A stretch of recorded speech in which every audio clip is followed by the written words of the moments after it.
Manager at Quantum AMC. George, good morning. Great to have you on the show. And it's a very, very interesting market that we're in the midst of, right? And now, at least for us here, the debate is whether we're getting into overbought territory or not, and whether there's this time to pause. But you tell us, when you look at the run-up, particularly in the mid-cap and the small-cap side of the market, do you still find things healthy? Or is it getting tougher to get stocks at price points that you like? So when you look at those mid-cap and small-cap companies, they had a higher impact of those higher cost headwinds. And as we are seeing those cost metrics kind of normalizing, they benefit to a higher extent. But that was the reason what we saw a better rally in those mid-cap and small-cap companies. But given the recent run-up, it looks almost at par with large caps. There is no relative, of course, the growth could be higher there because the cost normalization can be a little more better there in that mid-cap and small-cap bucket. But the current valuation, it does not suggest a case for much higher returns going forward. George, I want to get your thoughts in on the newsmaker of the last few days, and that's the battle which is brewing in the biking space. One of the brokerage reports highlighted that how a Hero MotoCorp or a Bajaj Auto may not be able to command very high margins on their new offering, despite it being a premium offering, because of the kind of pricing, the aggressive pricing, and two, the share, the margin, the revenue profit share that they will have to do with their partners, Harley as well as Triumph. Would you agree with this assessment? And would you also think that an Eicher Motors, to compete, may have to cut pricing? How do you see this play out? So I may not be able to make stock-specific comments, but if you look at those premium segment, some of the existing players, they have a fairly strong brand record. So it will not be very easy in terms of displacing them to a large extent.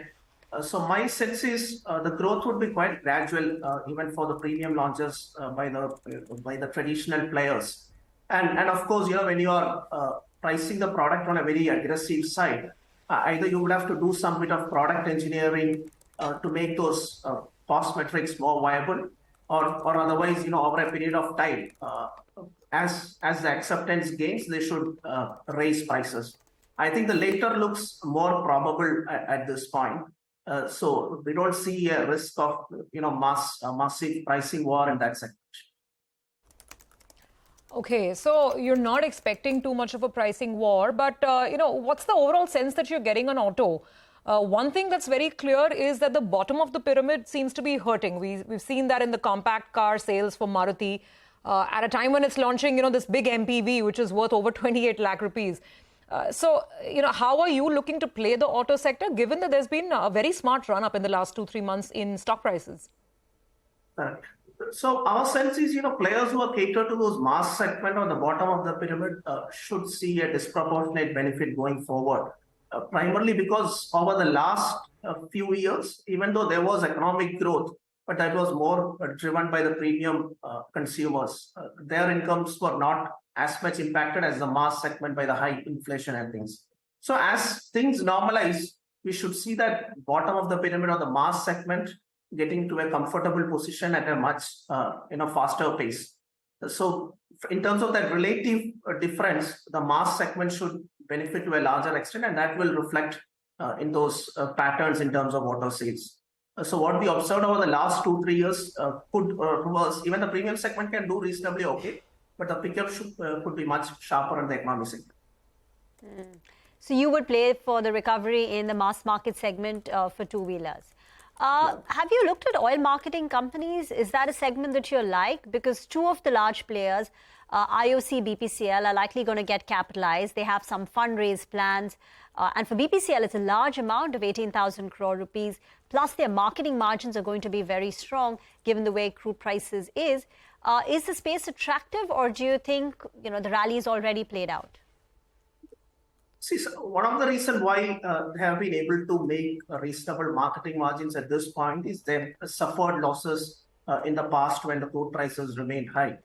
So probably the regulator has given them some leeway to recoup those losses which they had in the past cycle.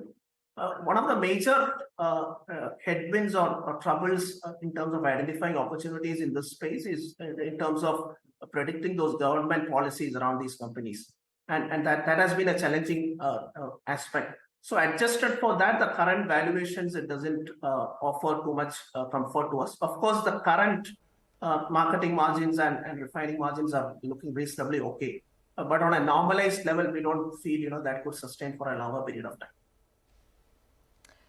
Okay, good talking to you today, George. Thank you very much for joining in, and we look forward to more interactions in the future as well.